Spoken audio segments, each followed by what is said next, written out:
Bon, je vais continuer sur la lecture d'hier. Je m'excuse encore pour ma voix. C'est un commentaire comme ça pour ceux qui ont des commentaires négatifs ou qui prétendent tout connaître puis tout ça.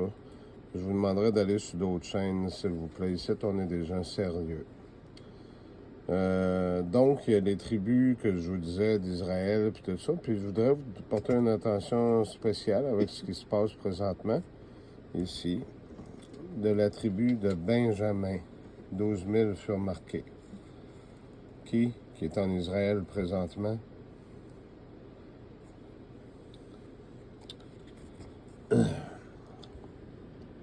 Je vis ensuite une foule immense, au nombre incalculable, formée de gens de toutes nations, tribus, peuples, langues, debout, face au trône. Et l'agneau, en robe blanche, palme en main, criait à pleine voix. Donc, il y avait beaucoup de gens qui étaient là pour devant le Seigneur, pour son œuvre de salut. Vive notre Dieu qui siège sur le trône, vive l'agneau. Je vais tomber ici.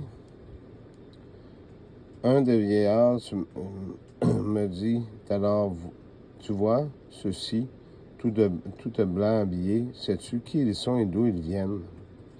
C'est vous qui le savez, mon Seigneur. Répondis, je le repris, ce sont ceux qui sortent de la grande épreuve, parce que vous êtes dedans, dans la grande épreuve présentement. C'est en lavant leurs vêtements dans le sang de l'agneau qu'ils les ont rendus si blancs. Désormais, ils assistent en service jour et nuit dans son temple.